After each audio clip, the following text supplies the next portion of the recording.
तो जो पूर्ण संत होते हैं, जो परम संत होते हैं, जो भक्ति करवाने के जो अधिकारी गुरु होते हैं, उनके मुख से यदि हम कोई शब्द, कोई वाणी, सत्संग, दोहे, चौपाई यदि सुनते हैं तो वो एक प्रकार से मेडिसिन का काम करती है। जैसे नॉर्मली कोई बीमार हो जाता है, डॉक्टर उसको मेडिसिन देता है, वो मुख से लेता है, और जब मुंह से वो मेडिसिन लेता है, मेडिसिन अंदर जाती है तो उसको लाभ देती है। इसी प्रकार आध्यात्मिक जीवन में जो मेडिसिन होती है वो संतों की वाणियां होती है, संतों के द्वारा दिए गए मंत्र होते हैं, आरतियां होती हैं, और ये वाणियां, ये मंत्र, ये सत्संग, ये हमारे कानों के माध्यम से हमारे बॉडी के अंदर जो है ये प्रवेश करते हैं, और ये वो काम करते हैं जो काम यहाँ की मेडिकल साइंस की मेडिसिन नहीं कर सकती है। और यही कारण है कि सन 1994 से लेके आज वर्तमान समय तक संत रामपाल जी भगवान के आशीर्वाद मात्र से 1 रुपए के टेबलेट भी उन्होंने अपने भक्तों को खाने का आदेश नहीं दिया, ना कोई सलाह दी। मात्र उनके आशीर्वाद से, उनके द्वारा बताई गई सत भक्ति से लाखों की संख्या में कैंसर के रोगी स्वस्थ हुए हैं। जिन रोगियों को डॉक्टरों ने बिल्कुल मना कर दिया था कि आपकी लास्ट स्टेज है और 2 या 4 महीने से ज्यादा आपका जीवन शेष नहीं है, आपको शरीर त्यागना ही पड़ेगा। पीजीआई के डॉक्टर, एम्स के डॉक्टर, बड़े बड़े डॉक्टरों ने हार के, और वो मरीज जब संत रामपाल जी की शरण में आए, कोई ज्ञान समझकर या किसी रिश्तेदार के कहने से, क्योंकि जब व्यक्ति के अपने प्राणों पे कोई बात आती है ना, तब उस व्यक्ति को जहां भी ले जाओगे वहीं जाने को वो तैयार हो जाएगा, और वैसे वो बकवाद करेगा कि क्या होता है झाड़ झपड़ा, क्या होते हैं साधु संत महात्मा, कोई बाबा जी नहीं होते, कोई जंतर मंत्र नहीं होते,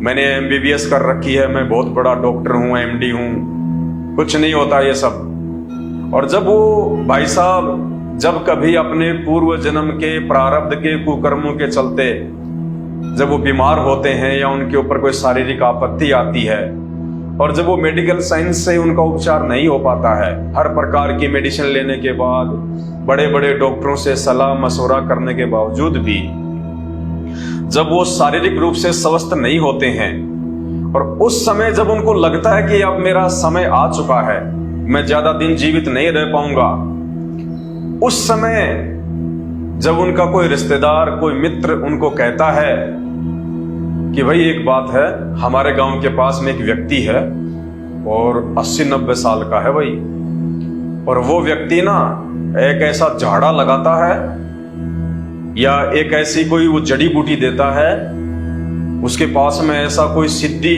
मंत्र है, तुरंत ठीक कर देता है वो। हाँ, सिर्फ 2 बार ही जाने की आवश्यकता है उसके पास में, तीसरी बार में तो आपको जाना नहीं पड़ेगा।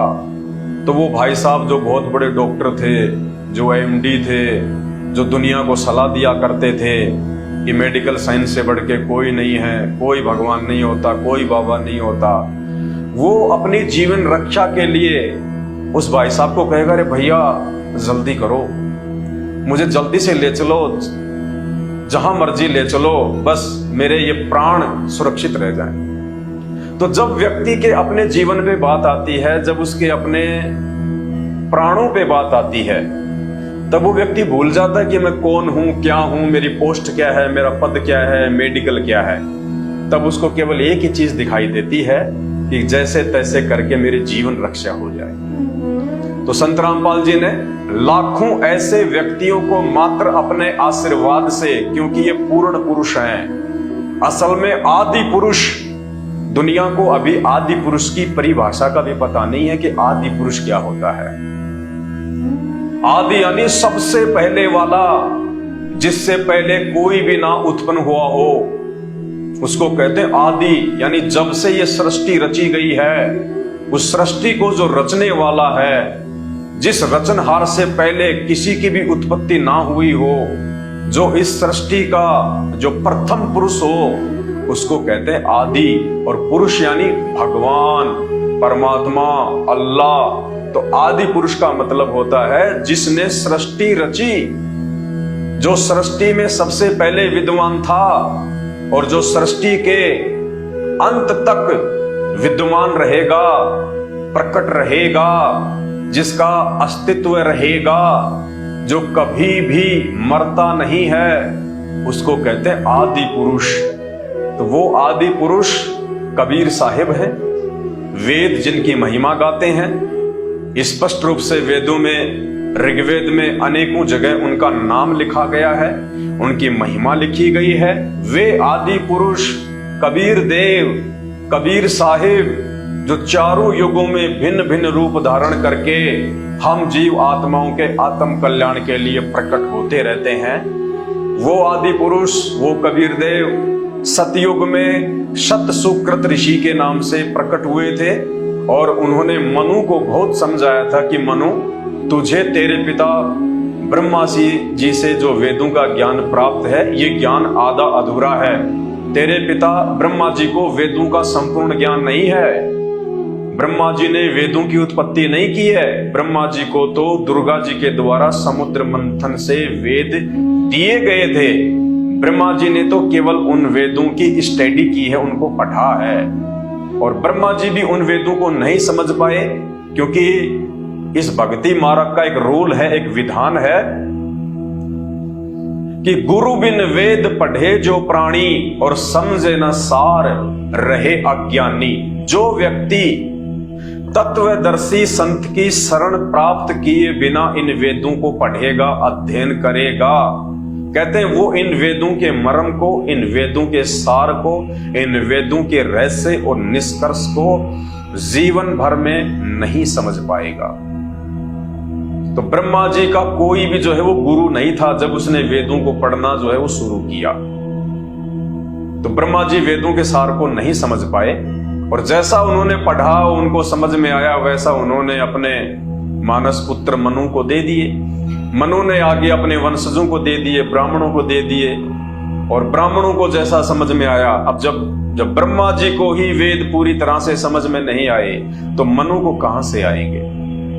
और मनु को नहीं आए तो वर्तमान के जो धर्मगुरु हैं, जो पंडित हैं, जो ब्राह्मण हैं, जो गुरुजन है, उनको कहां से वेद समझ में आएंगे? और यही कारण है इन शास्त्रों को ना समझ पाने के चलते ही इन्होंने अपने आधे अधूरे ज्ञान के चलते और त्रेता युग में जन्मे दशरथ पुत्र रामचंद्र जी को ही आदि राम, आदि पुरुष की संज्ञा दे दी, जबकि दशरथ पुत्र श्री रामचंद्र जी आदि पुरुष नहीं है, आदि राम नहीं है। इनका जन्म और मृत्यु होती है।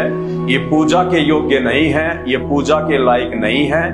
ये इनके जीवन चरित्र से पता चलेगा, ये वेदों से पता चलेगा, ये गीता जी से पता चलेगा और ये उनकी लीलाओं से पता चलेगा कि दशरथ पुत्र श्री रामचंद्र कहां तक सर्वशक्तिमान है, कहां तक उनकी योग्यता है, कहां तक वो पूजा के योग्य हैं और कहां तक वो जो है वो समर्थ हैं। तो संत रामपाल जी ने अपने आध्यात्मिक ज्ञान से, अपने आशीर्वाद से, अपने सत भक्ति मंत्रों से लाखों लोगों का कैंसर जैसा ला इलाज और असाध्य रोग चुटकियों में ठीक किया है। चुटकियों में आज वो लोग जो मरणासन स्थिति में थे, जिनको डॉक्टरों ने मना कर दिया था कि धरती पे तुम्हारा कहीं कोई इलाज अब संभव नहीं है, केवल मृत्यु ही शेष है, आज वो व्यक्ति 8-8 घंटे खेतों में हार्ड वर्क करते हैं। हार्ड वर्क, कोई कह नहीं सकता कि इस व्यक्ति को जीवन में कभी कैंसर था। ये कोई झूठ नहीं है, ये कोई गपोड़ नहीं फैली जा रही है और ना ही मैंने मेरे इस फेसबुक पेज को मोनेटाइज करवा रखा है, जो मैं आप लोगों को झूठी साची बातें बता के अपने व्यूज बढ़ा के और मुझे कोई 10, 20 या 50 हजार रुपए महीना मुझे फेसबुक से कमाना है। नहीं, मैं जिंदगी में कभी अपने पेज को मोनेटाइज नहीं कराऊंगा और ना ही मुझे फेसबुक और यूट्यूब की हराम की कमाई चाहिए, क्योंकि मैं यूट्यूब और फेसबुक के लिए वीडियो नहीं बनाता। मैं आप सभी भाई बहनों की आंखें खोलने के लिए, आप सभी भाई बहनों को जगाने के लिए वीडियो बनाता हूं। मैं यूट्यूब का नौकर नहीं हूं, मैं फेसबुक का नौकर नहीं हूं, मैं नौकर हूं अपने गुरुदेव भगवान का, उस आदि पुरुष का, आदि राम सतगुरु रामपाल जी भगवान का। और उनके आशीर्वाद से, उनकी सत प्रेरणा से आप सभी भाई बहनों को जो आप जी भक्ति मार्ग में भूले पड़े हैं, जो भक्ति मार्ग का आधा अधूरा ज्ञान लेके आप जी डमी गॉड को पूज रहे हैं, आधे अधूरे भगवानों को पूज रहे हैं, और इन भगवानों को पूजने के चलते जिनको पूजने का विधान ना ही तो गीता जी में है, ना ही वेदों में है, ना ही जो है वो पुराणों में है, और इन आधे अधूरे भगवानों को पूजने के चलते अंत में आपकी जो दुर्गति होने वाली है, लग 84 योनियों में जाके महादुख जो आप भोगने वाले हैं, उसके बाद में गधे कुत्ते सुअर, कभी नरक में, कभी कहाँ, कभी भूत योनि, कभी प्रेत योनि, फिर पीछे से घर वाले तुम्हारे श्राद्ध निकालेंगे, उनकी दुर्गतियां। इन सभी बातों की जानकारी अपने गुरुदेव भगवान के आशीर्वाद से, उनके आदेश से आप भाई बहनों तक पहुंचाने के लिए और आपके इस मानव जीवन को सार्थक बनाने के लिए, ताकि आप संत रामपाल जी के सत्संग सुनना शुरू कर दें, उस आदि पुरुष, उस आदि राम के सत्संग सुनना शुरू कर दें और आप अपने जीवन को धन्य बना लें। क्योंकि ये परमात्मा, ये आदि पुरुष, ये आदि राम, ये परम पुरुष, ये बार बार धरती पे नहीं आया करता है। ये आप और हमारा सौभाग्य है जो वो पूर्ण परमात्मा, जिसकी एक झलक पाने के लिए, जिसके दीदार के लिए, जिसके दर्शनों के लिए सतयुग से लेके द्वापर तक वो ऋषि मुनि हजारों वर्षों तक, लाखों वर्षों तक जंगलों में घोर तपस्या कर करके मर गए। उन्होंने अपना जीवन का सर्वनाश कर दिया, मिट्टी बना दिया अपने शरीर को, लेकिन वो परमात्मा उनको एक झलक तक नहीं दे सका। आज वही परमात्मा साक्षात पूरे विश्व को अपना दर्शन देने के लिए, अपनी भक्ति से अद्वितीय आध्यात्मिक सुख और लाभ देने के लिए संत रामपाल जी के रूप में स्वयं धरती पे प्रकट है। तो पहचान करो भाइयों और बहनों। और अगर किसी को लगता है कि ऐसा नहीं हो सकता, डॉक्टर के मना करने के बावजूद कोई भी संत महात्मा कैंसर का इलाज नहीं कर सकता, तो आप जी आजमा के देख लीजिए। हाथ कंगन को आरसी क्या, पढ़े लिखे को फारसी क्या, ये तो सबका पिता है, सबका बाप है, ये दयालु है, परम दयालु है। इससे बढ़ के आप और हम जीवों का हित और कोई नहीं सोच सकता। ये परमात्मा निस्वार्थ भाव से और परमार्थ के लिए इस धरती पे प्रकट होता है। बाकी लोगों का स्वार्थ होता है, बाकी देवताओं का स्वार्थ होता है, बाकी अवतारों का स्वार्थ होता है। वो कर्म बंधनों से जुड़ के यहाँ पे अवतार लेते हैं। वो अपनी मर्जी से नहीं आते इस गंदे लोक में, वो मजबूरन आते हैं। उनके माता दुर्गा और उनके पिता काल, जी हाँ, ब्रह्मा विष्णु महेश के माता पिता हैं दुर्गा और काल। उनके द्वारा बाई फोर्स करके वो अवतार रूप में, श्री राम रूप में, श्री कृष्ण रूप में यहाँ पे भेजे जाते हैं। वरना इस गंदे लोक में कोई भी देवी देवता आके जो है वो प्रसन्नता महसूस नहीं करता, लेकिन मजबूरन उनको आना पड़ता है। जैसे श्री विष्णु जी को नारद जी का श्राप लगा तो राम रूप में उनको आना पड़ा, क्योंकि ये भगवान इतने ही समर्थ है, इससे ज्यादा नहीं है। ये अपने खुद के श्राप को नहीं काट सकते, ये अपने खुद के बंधनों को नहीं काट सकते। ये विवश है, दूसरी शक्तियों के अधीन है, दुर्गा और काल के अधीन है। ये इनको मजबूरन यहां पे आना पड़ता है, इस गंदे लोक में दुख भोगने पड़ते हैं।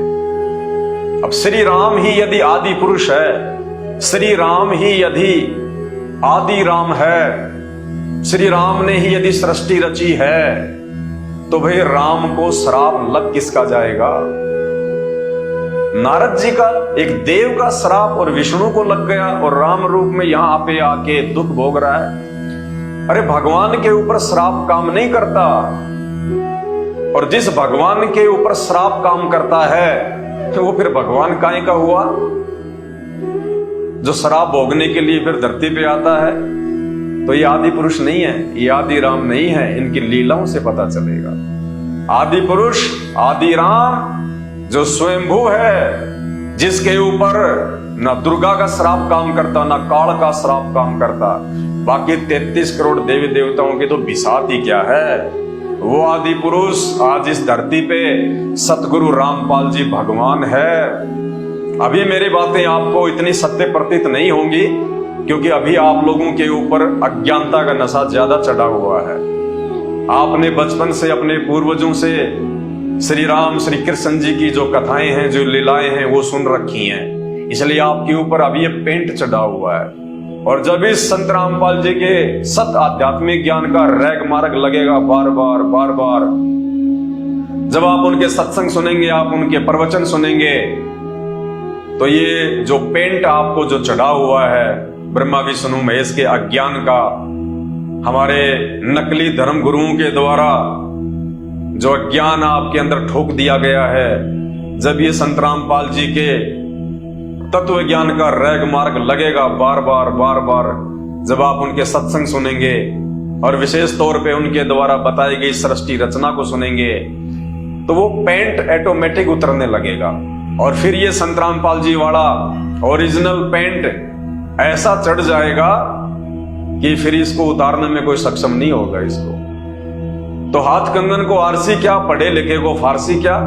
अगर आपको लगता है कि ऐसा नहीं हो सकता, कैंसर जैसा असाध्य रोग, एड्स जैसा असाध्य रोग, या इनसे भी बढ़ के और भी कोई लाइलाज रोग, जैसे सुनने में आता है, यूट्यूब पे बहुत सारे वीडियो आते हैं कि एक 26 करोड़ का इंजेक्शन आता है, एक 35 करोड़ का इंजेक्शन आता है, वो इंजेक्शन लगेगा तभी इस व्यक्ति की, इस बच्चे की जान बचेगी।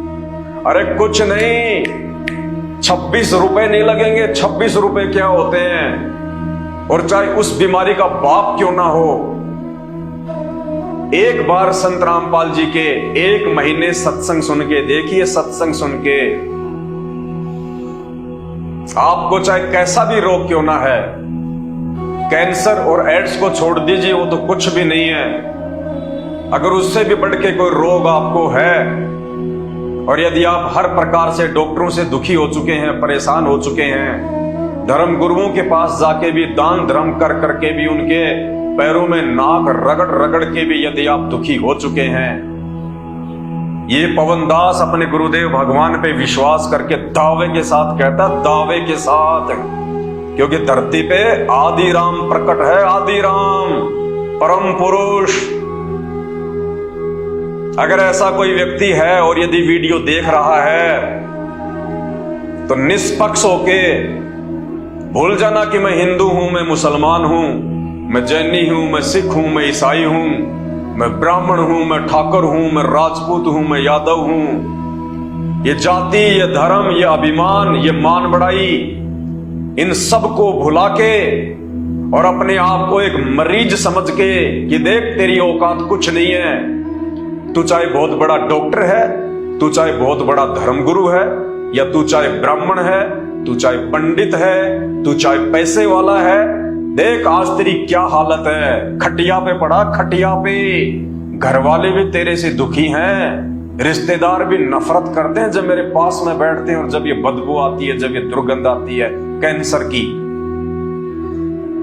तो इन सब बातों को सोच के विचार करके कि देख तेरी कोई औकात नहीं है, तू था बहुत बड़ा अधिकारी, तू था बहुत बड़े पैसे वाला, तू था बहुत बड़ा धर्मगुरु, तेरे पास में रोजाना सैकड़ों व्यक्ति आते थे, तू बहुत बड़ा मंत्री था, नेता था, और आज देख क्या दुर्गति हो रही है। खाट में पड़ा है, इलाज को तरस रहा है, मौत को तरस रहा है। अपने आप को मिट्टी समझ के निष्पक्ष भाव से मात्र 1 महीना पहले संत रामपाल जी के सत्संग सुनिए। यूट्यूब पे या साधना टीवी चैनल पे रोजाना रात्रि 7:30 बजे से 8:30 बजे तक उनका सत्संग आता है। पहले 1 महीना उनके सत्संग सुनिए, आपका 50% रोग उनकी शरण में जाने से पहले, उनसे नाम उपदेश लेने से पहले, उनसे वो शत भक्ति मंत्र लेने से पहले, जिन मंत्रों के अलावा धरती पे किसी धर्मगुरु के पास में कोई मंत्र नहीं है, वो 1 महीने सत्संग सुनने मात्र से आपका 50% रोग छू मंत्र हो जाएगा। छू मंत्र।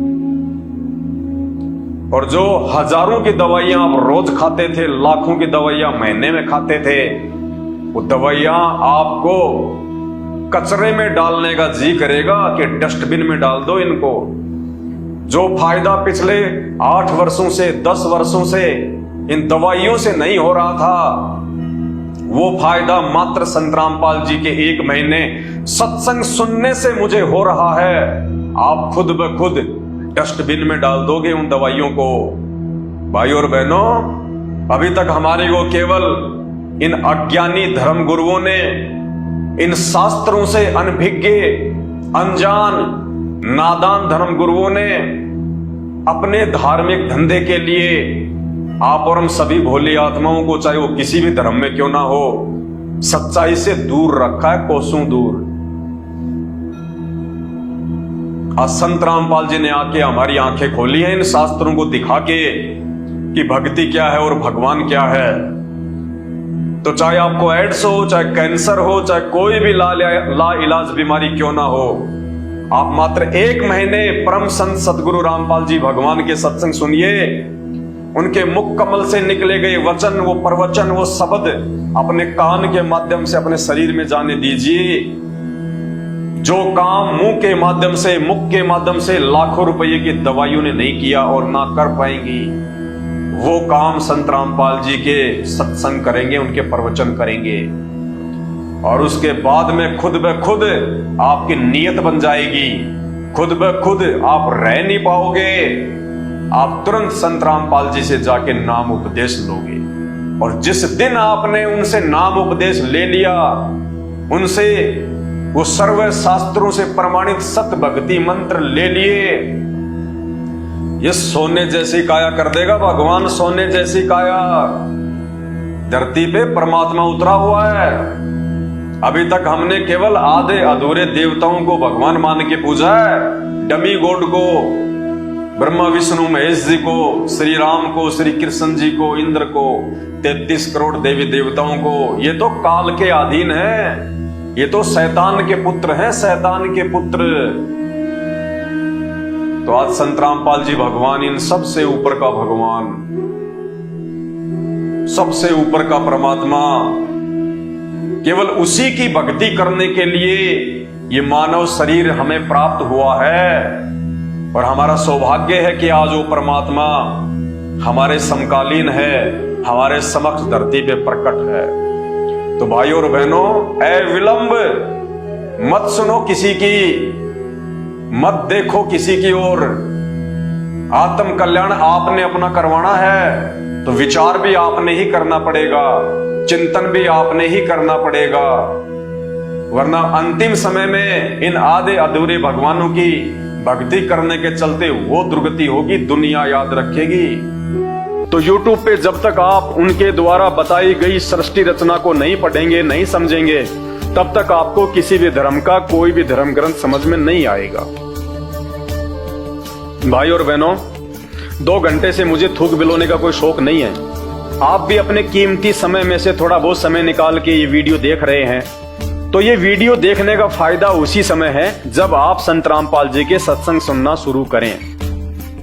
क्योंकि आज इस पूरी धरती पर केवल एक ही परम संत है, बाकी कोई संत इस धरती पे नहीं है। और जितने भी संत हैं ये धर्म गुरु हैं, इनको अपने स्वयं के धर्म के विषय में पूरी जानकारी नहीं है, इनको स्वयं के धर्म ग्रंथों के विषय में पूरी जानकारी नहीं है। हिंदू धर्म गुरुओं को गीता जी और वेदों के विषय में पूरी और सच्ची जानकारी नहीं है। मुल्ला और मौलवियों को मुसलमान धर्म के विषय में, कुरान शरीफ के विषय में, तौरेत, जबूर और इंजिल के विषय में पूरी जानकारी नहीं है। जितने भी पादरी और पास्टर हैं, इनको बाइबल के विषय में पूरी जानकारी नहीं है। सिखों को गुरु ग्रंथ साहिब के विषय में जानकारी नहीं है, ना ही बौद्ध और जैन समाज को अपने अपने धर्म ग्रंथों की जानकारी है। ये सारी जानकारी संत रामपाल जी ने सभी धर्म के मानने वालों को दी है। आपने उनके सत्संग सुनने पड़ेंगे और सत्संग सुन के आप विचार कीजिए कि आपको मानव जन्म क्यों मिला है।